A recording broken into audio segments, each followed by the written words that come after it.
আমি ইন্দিরা ম্যাডামকে অনুরোধ করছি, আপনি প্লিজ একটু পিছিয়ে আসুন। দিদি দিদি আপনি একটু সামনে চলে এদিকে চলে আসুন। দিদি প্লিজ, দিদি আপনি একটু এদিকে দাঁড়ান। আমি আমাদের প্রতিবাদীদের অনুরোধ করছি, আপনারা বাঁদিকে থাকুন, আপনারা বাঁদিকে থাকুন।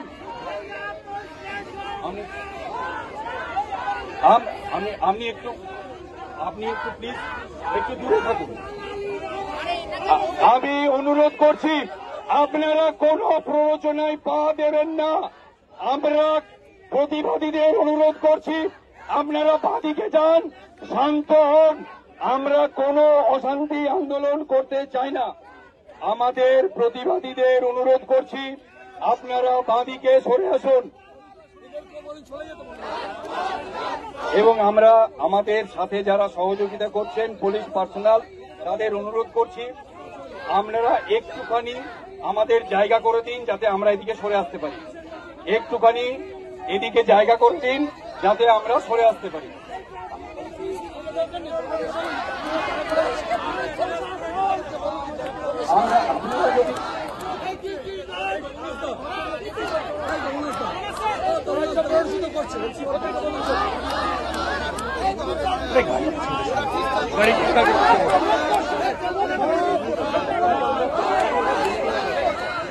আমরা আমাদের আচ্ছা বন্ধুগণ, আপনারা জানেন আজকে আমরা দুটি দাবিতে এখানে সমবেত হয়েছি। প্রতিবাদীরা এদিকে প্লিজ চলে আসুন। ওদিকে কেউ থাকবেন না, ডান দিকে কেউ মঞ্চে থাকবেন না। আমরা বাঁদিকে আসতে অনুরোধ করছি, বাঁদিকে সরে আসুন। আমাদের কর্মসূচির শেষ ভাগে আমরা এসে গেছি। আপনারা জানেন যে আমরা দুটি দাবিতে আমাদের আজকের কর্মসূচি ঘোষণা করেছিলাম। প্রথম দাবি, সিবিআইকে অবিলম্বে চার্জশিট দিতে হবে, এবং দ্বিতীয় দাবি ছিল রাজ্য সরকারকে এনওসি দিতে হবে যাতে সন্দীপ ঘোষের বিরুদ্ধে যে দুর্নীতির মামলা, যার যে চার্জশিট জমা পড়েছে তার মামলা শুরু হয়। আমরা এই দুটি দাবিতে এখানে ছিলাম। আমরা আমাদের এই প্রতিবাদের কর্মসূচিতে শেষ অংশে চলে এসেছি। আমরা মনে করি আমরা কোনো অশান্তিপূর্ণ আন্দোলন করব না, এটাই আমাদের সিদ্ধান্ত।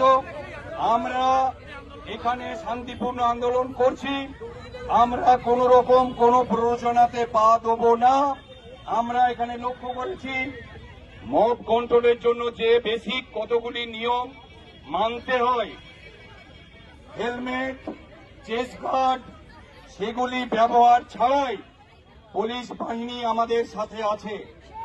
এবং মনে রাখুন, আমি আপনাদের সাবধান করছি, যদি কোনো জায়গা থেকে কোনো দুষ্কৃতী কোনো ঢিল ছোড়ে তার দায়িত্ব আমাদের ওপরে চলে আসবে। এখানে মিডিয়ার সমস্ত ব্যক্তিরা আছেন, আপনারাও এই কথা শুনছেন।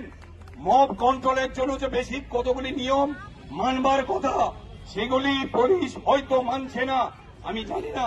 তাই আমি সমস্ত প্রতিবাদীদের কাছে অনুরোধ করছি, কোনো প্ররোচনাতে পা দেবেন না। এখান থেকে বাইরে থেকে আমাদের কোনো প্রতিবাদী কোনো অশান্তি আন্দোলনে যাবে না।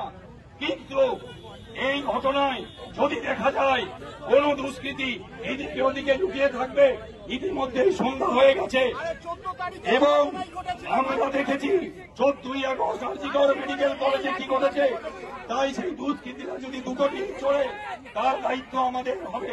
তাই আমরা আবারও অনুরোধ করছি আমাদের প্রতিবাদীদের, আমাদের কর্মসূচি আমরা শেষ ঘোষণা করছি। করার আগে এটা বলতে চাই, আমরা যে দুটি দাবি নিয়ে এখানে এসেছিলাম, আমাদেরকে যেন বাধ্য করা না হয় যে আমরা এখানেই থেকে যাব। আমরা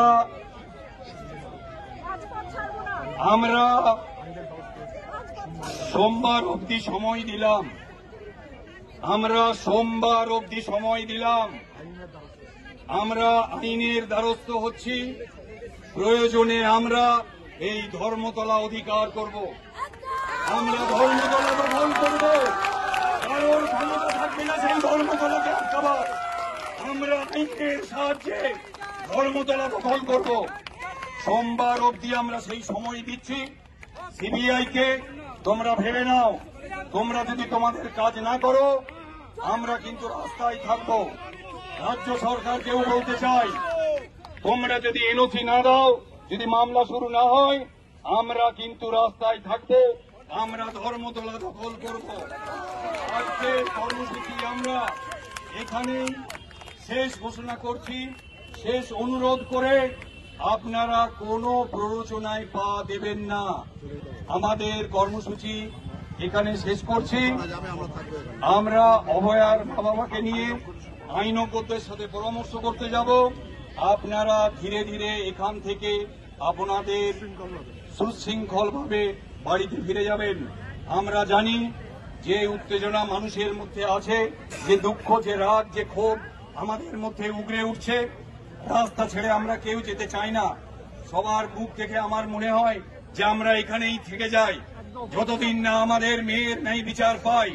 কিন্তু আমরা যেহেতু শান্তিপূর্ণ আন্দোলন করছি, তাই আমরা ধাপে ধাপে বলতে চাই, আমরা সোমবার অবধি সময় দিচ্ছি। যদি আমাদের দাবিগুলি না মানা হয়, আমরা ধর্মতলা দখলের কর্মসূচি নেব আইনের মোতাবেক। তাই আজকে সবার কাছে অনুরোধ, আপনারা সুশৃঙ্খল ভাবে আপনাদের বাড়িতে ফিরে যান। আমাদের প্রতিবাদের আগুন চলছে এবং আমরা অভয়ার মা বাবাকে নিয়ে আইনজ্ঞের কাছে যাব। তার সময় ঠিক করা আছে। তাই